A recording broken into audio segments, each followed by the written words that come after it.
Nous fêtons ce samedi 14 février les Valentins et les Valentines, celles et ceux qui portent ce prénom. C'est aujourd'hui aussi, ne faites pas semblant de ne pas le savoir, la fête des amoureux. Une très bonne occasion pour nous de nous intéresser aux célibataires, occasion accentuée et encouragée par la publication d'un essai absolument passionnant, Les oubliés de la Saint-Valentin, des vies à l'ombre du mariage, aux éditions La Découverte, et dont vous êtes l'auteur, Romain Huret. Bonjour. Bonjour. Vous êtes président de l'École des hautes études en sciences sociales, où vous êtes aussi directeur d'études.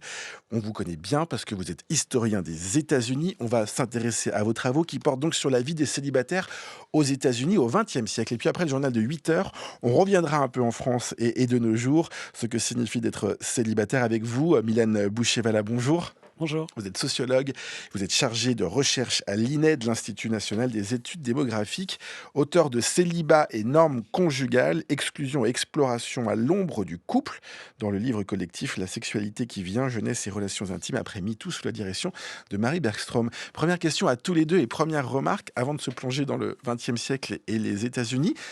Dans les deux cas de vos travaux, de vos réflexions, le célibat est à l'ombre du mariage pour vous, Romain Auré, à l'ombre du couple, Mylène Boucher-Valla.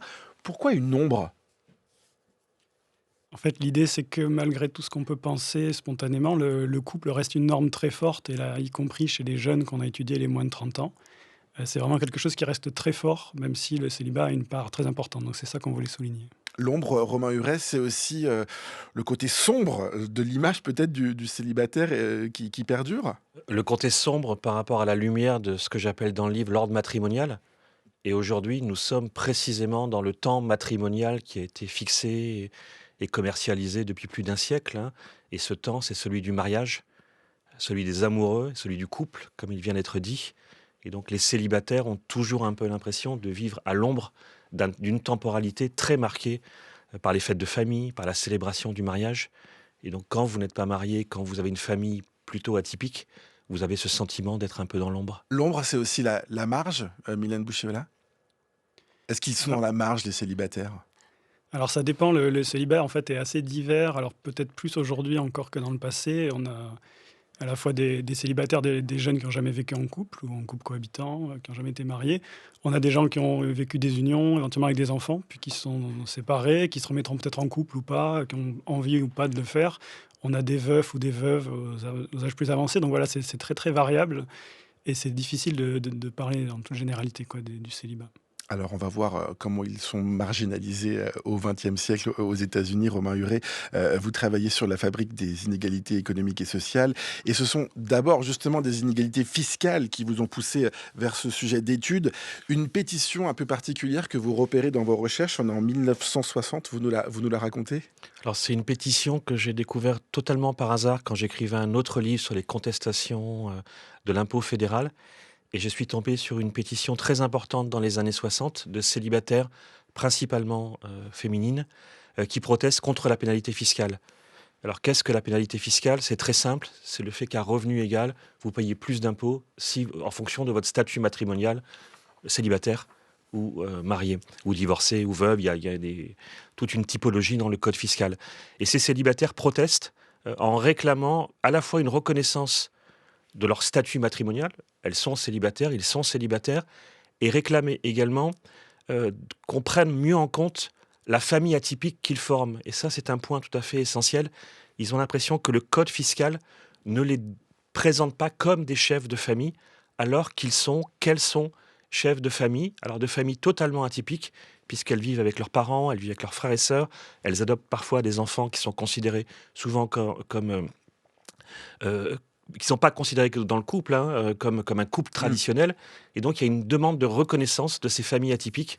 Et c'est par ce biais-là que j'ai démarré mon enquête sur les célibataires. Alors une enquête qui commence au 19e siècle et où vous allez essayer de définir ce qu'est effectivement un célibataire, mais pas de façon à la façon peut-être comme le ferait un sociologue ou un démographe, puisque vous voulez rentrer dans l'histoire de chacun et de chacune, vous mettre du côté des célibataires en quelque sorte. Sur quelle source allez-vous vous baser en tant qu'historien pour eh bien, rendre compte de ce que pensaient ces célibataires de l'époque? Alors moi, vous avez absolument raison, hein. Mon idée était de me placer du point de vue des célibataires, alors que beaucoup de travaux historiques et sociologiques se sont plutôt placés du côté des gens qui parlent pour les célibataires Hmm. et qui les condamnent, qui récusent leurs propos, leur mode de vie. Et là, il y avait un véritable enjeu archivistique pour moi qui consistait à aller chercher des sources des célibataires. La difficulté est que les célibataires laissent peu de traces, précisément parce qu'ils sont célibataires, et donc la famille n'est pas forcément là pour conserver les archives ou les traces, et que j'avais un biais de genre qui était très fort, puisque les femmes laissent beaucoup plus de traces que les hommes. Pour quelle raison? Alors, d'une part parce que les femmes sont issues, comme je le montre dans le livre, des catégories de la population très diplômées, souvent socialement proches des classes moyennes, voire des élites aux États-Unis, alors que pour les hommes, c'est l'inverse. Ils sont très peu diplômés et ils vivent dans les catégories sociales les plus pauvres et les plus difficiles en termes de vie professionnelle aux États-Unis. Donc les femmes écrivent plus, tiennent un Naturellement, journal intime. naturellement, et on le sait bien si on a étudié les liens entre le genre et l'écriture, les femmes écrivent beaucoup plus. Et ces hommes très précaires, très mobiles, laissent véritablement peu de traces. Donc pour les femmes, j'ai trouvé énormément d'archives de ce qu'on appelle le fort intérieur, des journaux intimes, des lettres, des pétitions. Donc j'avais une masse assez importante pour les femmes. Pour les hommes, j'ai dû contourner les choses et j'ai notamment utilisé beaucoup de photographies dans le livre pour essayer de les saisir, de les voir et de raconter leur histoire très méconnue. En un mot, parce qu'on va parler aussi des études sociologiques qui ont été menées sur ces sujets-là, mais qu'est-ce qu'on voit sur une photographie d'un homme de cette époque-là? Alors, ce qui m'a intéressé dans les photographies était de voir les familles des célibataires. Historiquement, la photographie a toujours été pensée comme un moyen de présenter sa famille et la famille bourgeoise au XIXe siècle. Les photographes avaient pour but de célébrer les fêtes de famille et chaque famille bourgeoise en France ou aux États-Unis prenait le temps de faire une photographie de sa famille, Hmm. famille traditionnelle. Ce qui m'a beaucoup intéressé avec les célibataires, hommes et femmes, était de voir la représentation qu'ils allaient faire de leur famille. Et j'ai des photographies de femmes qui posent avec leur fille adoptive, avec leur sœur, pour montrer une famille totalement atypique. Des femmes, et c'est beaucoup plus surprenant, qui posent avec d'autres femmes et avec des enfants adoptés. J'ai une photographie tout à fait étonnante qui date des années 20. Et à mon avis, personne n'imaginerait la date. On penserait plutôt à une photographie de 2020 qu'à une photographie de 1920, puisque c'est un couple de deux femmes avec des enfants adoptés.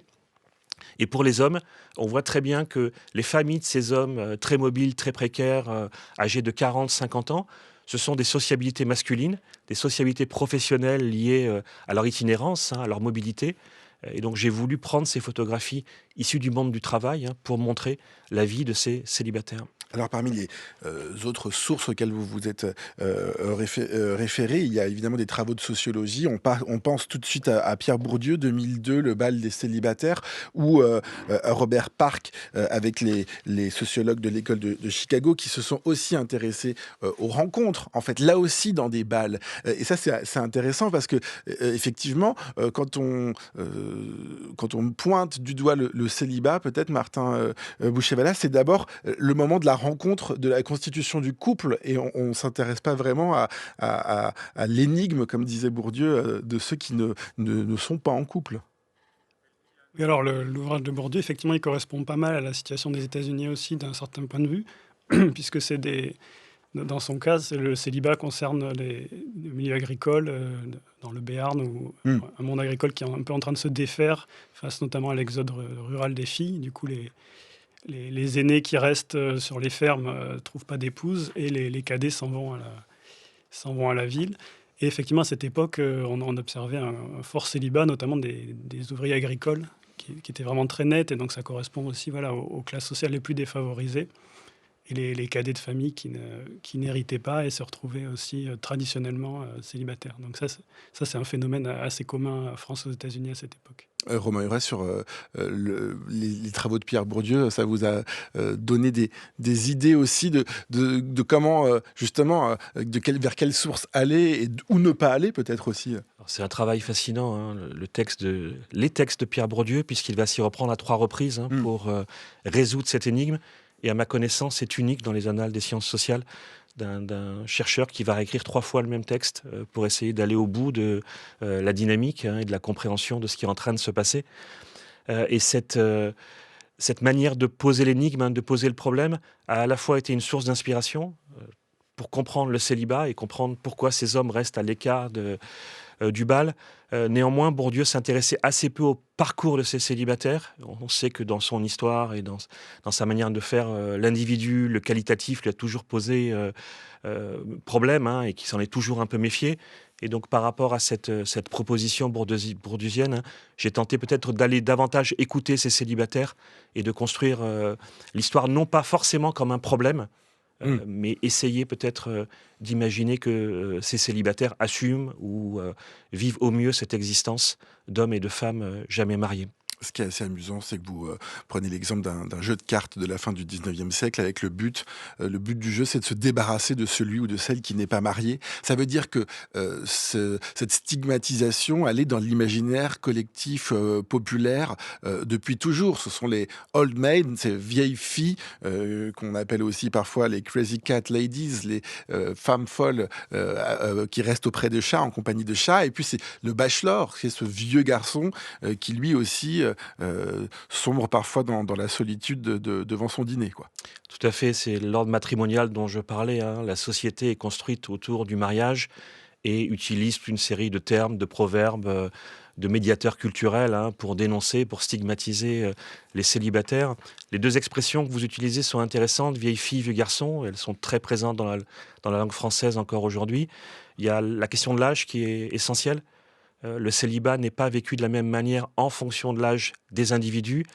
Dans la prime jeunesse, il est vécu comme quelque chose qui peut être émancipateur, qui peut être un temps accepté socialement. Il y a des fêtes du célibat, il y a des rituels comme la fête des Catherinettes dans le nord de la France. On joue avec le célibat et on laisse une certaine marge de manœuvre aux célibataires hommes et femmes. Avec le temps, il devient très problématique, vieux et vieille. Et l'autre terme qui est intéressant, c'est garçon et fille. Et c'est quelque chose que j'ai beaucoup retrouvé dans mes travaux et dans les archives. C'est le fait que les célibataires ont le sentiment de ne jamais être considérés comme des adultes. Et donc, on les appelle garçons, filles, comme si le fait de ne pas être marié n'enclenche jamais le passage à l'âge adulte. Il y a une infantilisation. Une infantilisation, claire, et ils restent éternellement les filles et les fils de leurs parents. Et cette question du langage est très importante. Et il va y avoir des combats des célibataires pour changer l'appellation et trouver d'autres termes pour les désigner. Milan Bouchevala, allez-y. Oui, sur les Catherinettes, c'est vrai que c'est un phénomène très intéressant qu'on connaît peut-être peu et qui apparemment existe encore dans certains milieux, notamment dans la mode.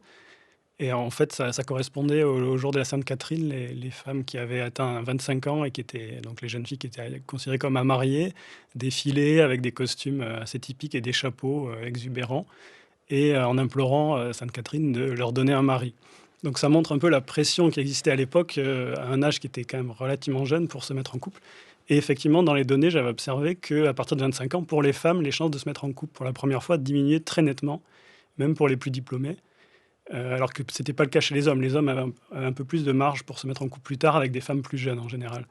Donc on voit quand même, même si le célibat reste parfois mal vu, on voit quand même l'évolution en une cinquantaine d'années. La question de l'âge, c'est aussi une question que vous vous êtes posée, Romain Huret. À partir de quel moment est-ce que le verdict, pardon de le dire ainsi avec un peu d'ironie, tombe sur le célibataire, sur la célibataire? À partir de quel moment vous considérez qu'une personne sera célibataire pour toujours? C'est ça, en fait, la question qu'on se pose? Alors moi, je me suis intéressé à ce qu'on appelle le célibat définitif, Ouais, c'est ça.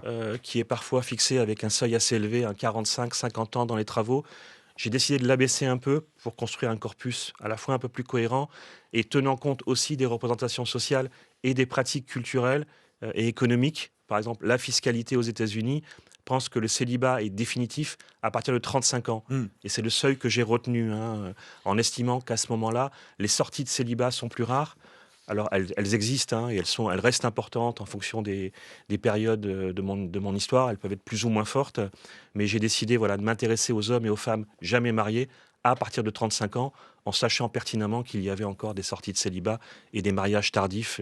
Et aujourd'hui, il y a des mariages de plus en plus tardifs aux États-Unis et ailleurs. Alors, qu'est-ce qu'on leur reproche à ces célibataires? Pourquoi sont-ils des dépravés, des inutiles, des anormaux? Ce sont des mots très forts. Romain Huret, on l'a compris, la norme, c'est le couple, c'est la famille, et la famille, c'est la reproduction. Est-ce que c'est ça le véritable enjeu aux États-Unis tout au long du XXe siècle? Alors, tout au long, non, parce qu'il y a des périodes de plus fortes possibilités d'existence pour les célibataires, où ces discours et ces accusations sont moins fortes. Mais il y a un parallèle très fort entre les moments où on défend la famille et on s'inquiète de l'avenir démographique de la nation et le rejet du célibat comme étant une forme de mise en danger de la nation. Et c'est pour ça que les mots sont très durs. On parle d'anormaux parmi les anormaux, de dégénérés. Beaucoup d'études médicales, psychologiques démontrent au début du XXe siècle, par exemple, que les célibataires sont des anormaux, sont des dégénérés et qu'ils mettent en péril la race blanche. C'est le terme qui est Ouais. utilisé au début du XXe siècle, où on parle de suicide de la race blanche. Au Euh, moment où il y a une poussée migratoire aux États-Unis et donc on les accuse en quelque sorte, pour le dire simplement, de ne pas défendre effectivement, l'ensemble de la population en ne se reproduisant pas du coup. Tout à fait, on accuse très fortement les femmes. Et il y a une injonction qui est faite pour les femmes protestantes et blanches de se marier au plus vite. Et pour les hommes, on les accuse d'être des égoïstes qui ne pensent qu'à eux et qui n'acceptent pas leur fonction à la fois reproductrice et paternelle. Avec ce qui est très intéressant aussi, c'est cette idée de il faut absolument trouver les causes, les raisons de ce célibat. Pourquoi est-ce que, un homme ou une femme ne veut pas se mettre en couple? On les cherche et on trouve beaucoup d'explications qui sont liées à la psychologie individuelle et à la santé mentale des célibataires. Et au tout début du XXe siècle, l'équation entre maladie mentale et célibat est extrêmement forte. Ce qu'on apprend aussi dans ces archives, que vous avez fouillées, que vous nous proposez, dans ce livre, c'est, que les célibataires ne comprennent pas le rejet, auquel qu'ils subissent, hein. Ces accusations, vous l'avez dit, d'égoïsme, de personnes qui ne sont pas collectives. D'ailleurs, ils ne sont pas du tout hostiles à l'idée même de la famille et c'est ça qui est très intéressant. Oui, tout à fait. L'idée du livre était de faire un pas de côté par rapport à cette accusation et de montrer que ces célibataires n'ont rien à voir avec ce qu'on leur reproche, que beaucoup sont très engagés dans leur famille. Euh, les femmes en particulier jouent un rôle essentiel dans la structure familiale, en s'occupant des parents, en s'occupant des proches, des frères et sœurs. Et donc ils forment famille. Et comme vous l'avez dit, ils ne rejettent pas du tout la structure familiale. Bien au contraire, c'est une célibataire qui va créer la fête des mères aux Mmh. États-Unis pour célébrer les mères. Et de la même manière, les hommes vont jouer un rôle très important dans la naissance du capitalisme aux États-Unis. Et donc ils vont servir la nation d'un point de vue économique en travaillant dans les secteurs d'activité où personne ne veut travailler. Et donc, ils n'ont rien à voir avec cette image d'égoïsme ou de refus de s'occuper des autres. C'est tout le contraire qui se produit. Ils s'occupent à la fois des autres et de la nation. Et d'ailleurs, vous le montrez bien, il y a un fort ressentiment à la sortie de la Seconde Guerre mondiale où les célibataires, hommes comme femmes, ont pris leur part dans effectivement la tenue, le maintien de l'économie et de l'industrie. Et à la sortie de la Seconde Guerre mondiale, on leur oppose en quelque sorte cet ordre matrimonial dont vous parliez. Oui, tout à fait. Ils vont vouloir à ce moment-là mettre en place une fête des vieilles filles pour qu'on célèbre les célibataires en parallèle à la Saint-Valentin. C'est aussi dans la seconde moitié du XXe siècle que célibat rime avec activisme. On l'a dit avec l'exemple de cette pétition, ces femmes qui envoient des courriers aux sénateurs en 1960. Ça veut dire aussi que le célibat est l'une des conditions du développement de certaines luttes. De lutte ou d'engagement très fort pour la société. Les célibataires ont souvent plus de temps, hommes et femmes, et donc s'engagent beaucoup dans des causes importantes. J'ai découvert que les célibataires avaient joué un rôle fondamental pour défendre la nature très tôt aux États-Unis, défendre le monde animal et s'engager dans des causes environnementales, en particulier dans les années 60. Et elles vont, puisqu'il s'agit beaucoup de femmes, jouer un rôle déterminant pour comprendre ce qui est en train de se jouer et défendre la nature et les animaux. Mylène Bouchevalla, est-ce que cette idée de et moi je l'ai trouvé effectivement, très puissant, dans votre livre, d'étau, qui se serre et qui se resserre, cet ordre matrimonial qui en permanence, pousse vers la famille ou plus ou moins en quelque sorte et laisse plus ou moins de place aux célibataires dans la société. Est-ce que c'est quelque chose que vous avez pu aussi, et puisqu'on va ensuite venir évidemment vers notre époque, mais observer, est-ce que c'est un mécanisme qui perdure en quelque sorte? Ben, on le voit, dans ce qu'on disait enfin, dans ce qu'on entendait à l'instant, il y a des échos avec la situation d'aujourd'hui, même si c'est quand même très différent en niveau. Mais c'est vrai qu'on voit avec la question de la baisse de la natalité, il y a eu des inquiétudes par rapport aux jeunes, des formes de panique morale en disant: «Mais les jeunes, ils ont plus de rapports sexuels, ils veulent plus s'engager, ils sont plus en couple».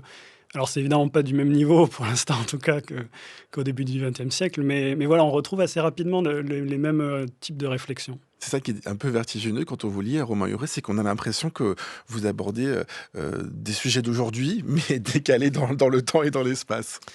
Je les aborde avec un décalage, mais il est évident que le livre a des résonances extrêmement contemporaines. On va les mettre en avant, ces résonances, effectivement, dans la prochaine partie de cet entretien, puisqu'on va se retrouver juste après le journal de 8 heures pour poursuivre donc cette discussion autour du célibat et sur la situation aujourd'hui en France également. Vous restez avec nous, le journal dans un instant. Vous êtes Les matins du samedi, Nicolas Herbeau. Nous poursuivons notre discussion ce matin sur le célibat. Qu'en est-il aujourd'hui? Les célibataires doivent-ils ou elles toujours trouver leur place, s'imposer face à l'ordre matrimonial?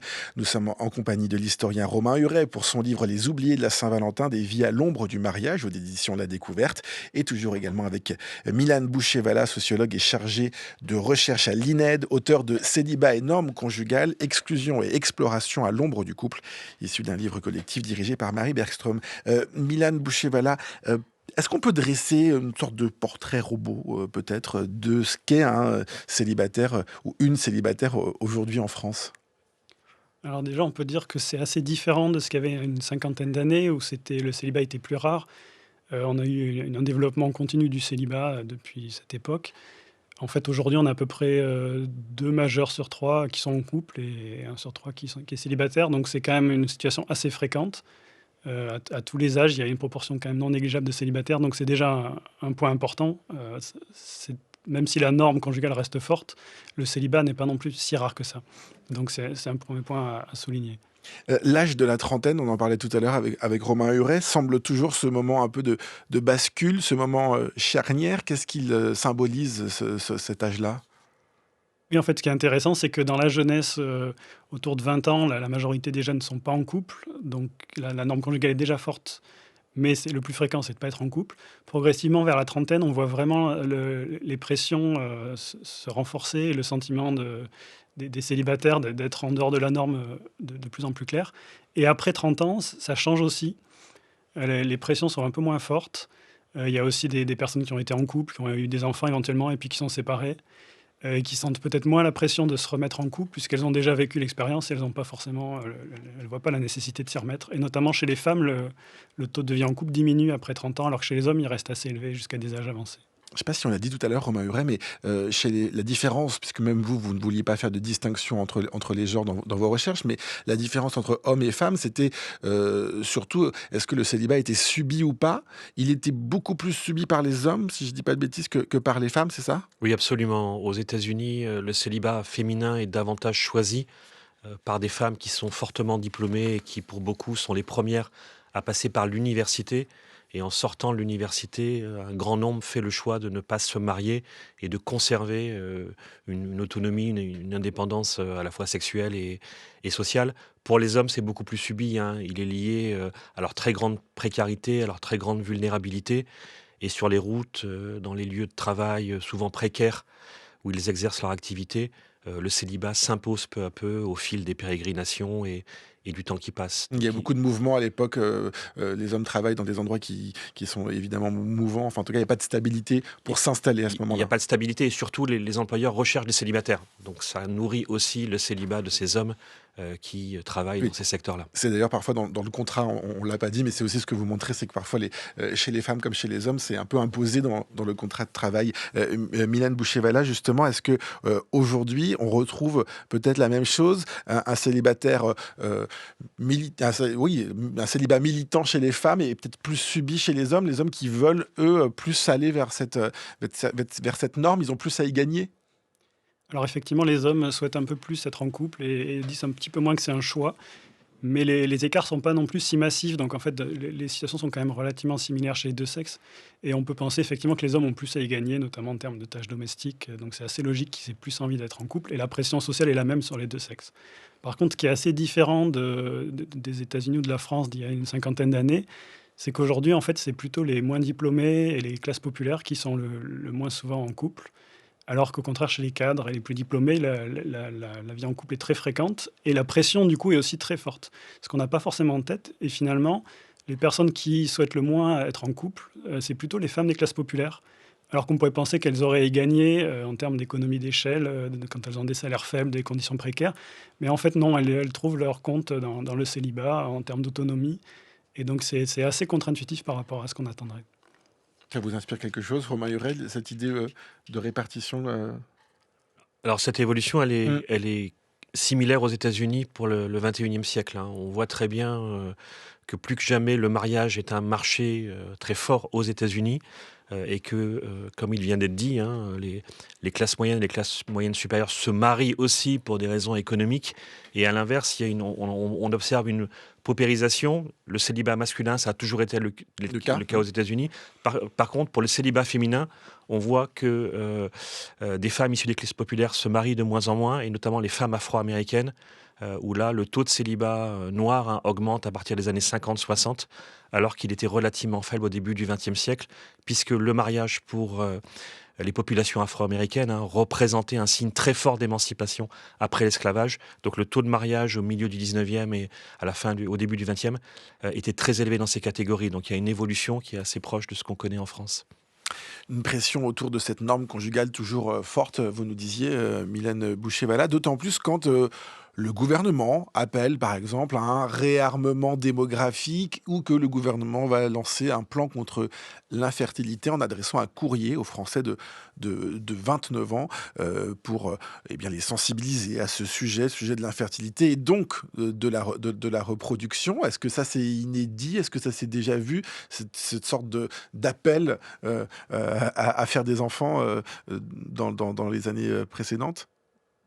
Non, c'est pas du tout inédit. En France, c'est un grand classique, notamment dans les années 20, avec la loi de 1920 qui avait été très restrictive sur le droit à l'avortement, par exemple, et de fortes pressions, mais qui dataient même d'avant cette date.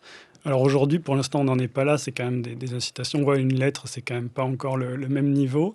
Mais effectivement, on voit un peu le retour de ce discours, des inquiétudes sur la baisse de la proportion de personnes en couple. Alors que la situation est un peu différente de l'époque où effectivement on pouvait parler de célibataire, un peu l'idée définitive on se marierait jamais. Et là, la situation est beaucoup plus mouvante depuis plusieurs décennies où on a énormément de séparations et de remises en couple. En fait, la moitié des célibataires ont déjà vécu en couple de manière un peu plus d'un an. Donc c'est quand même, il y a beaucoup de mouvements. Et les personnes peuvent avoir des enfants, se remettre en couple dans une famille recomposée. Potentiellement, on a plus d'enfants aussi parce qu'on va refaire des enfants avec le nouveau conjoint. Donc le lien entre célibat et fécondité est quand même moins net qu'il a pu être par le passé. Romain Hurel, Alors, les incitations aux États-Unis Oui. deviennent très fortes, hein.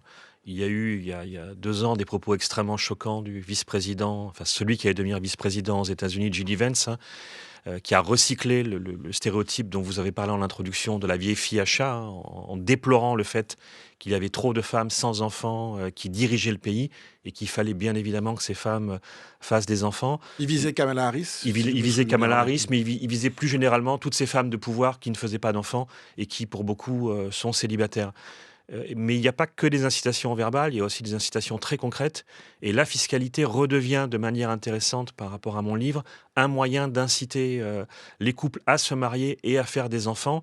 Donald Trump, dans ce qu'il a appelé sa grande loi fiscale de l'été dernier, a réinstauré des dispositifs d'incitation pour les couples à faire des enfants en créant ce qu'il a appelé le compte Trump, qui permet aux parents d'économiser de l'argent, enfin de déduire une partie de cet argent qui sera placé sur un compte Trump pour payer les études des enfants.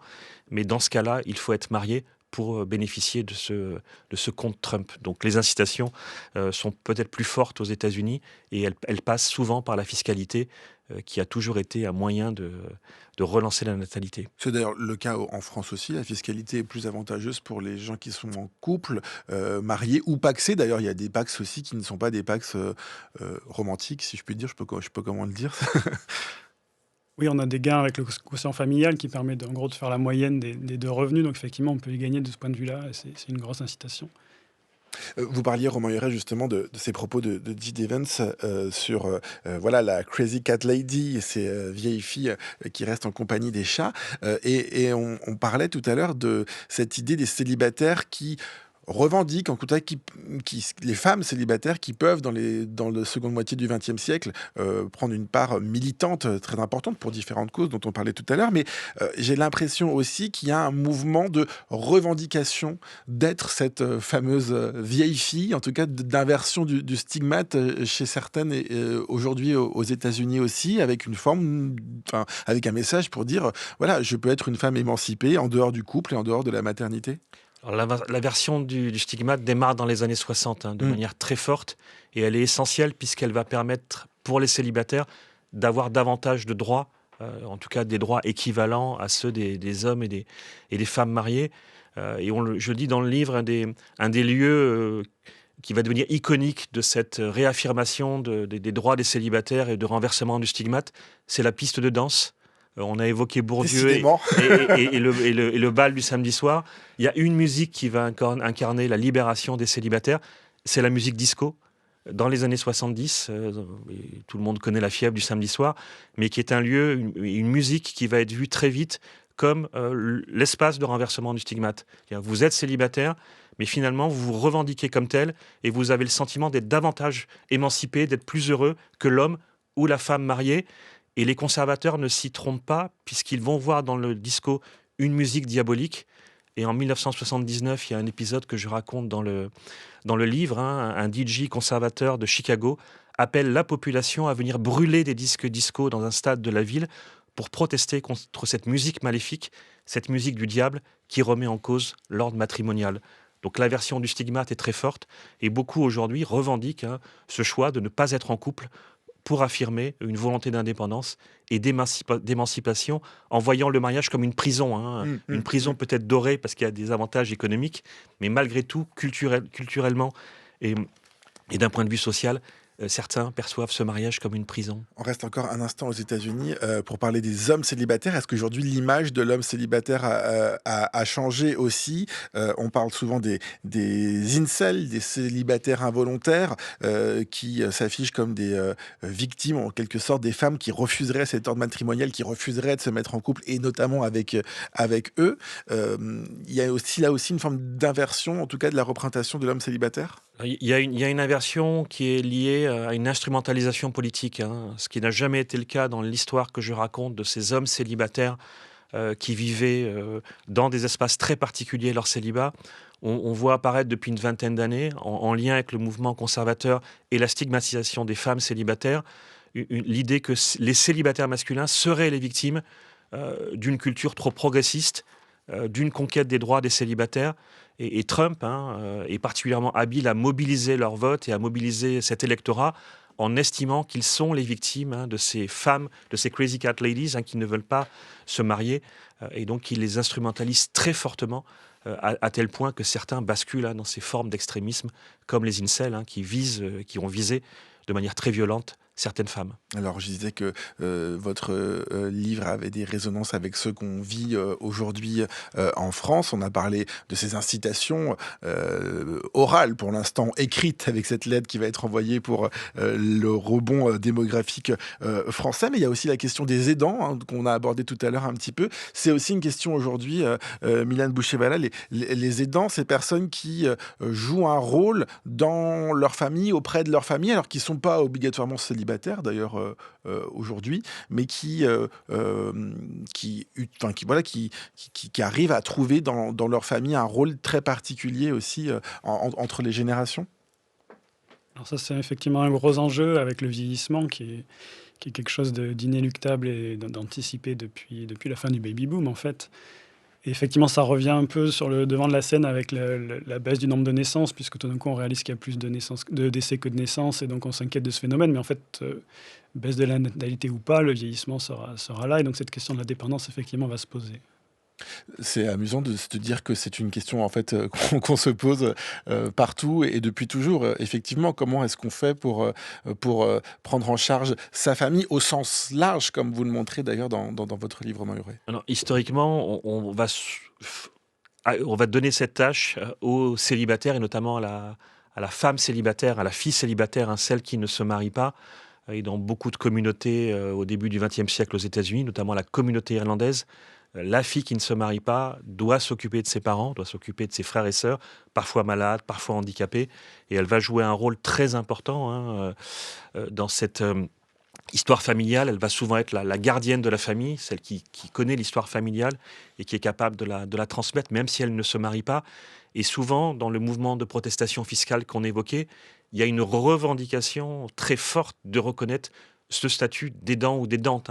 Elle joue un rôle essentiel de cohésion de la famille et elle demande, par exemple, à déduire l'argent qu'elles peuvent dépenser pour aider une mère malade ou un père malade ou un frère handicapé. Et donc, cette revendication-là qui ne s'appelle pas du tout aidant, c'est un terme très contemporain et qui fait l'objet de politiques publiques aujourd'hui. Mais c'est intéressant de voir comment ces célibataires ont anticipé aussi et ont traversé des difficultés à cause de ce statut particulier à l'intérieur de la famille.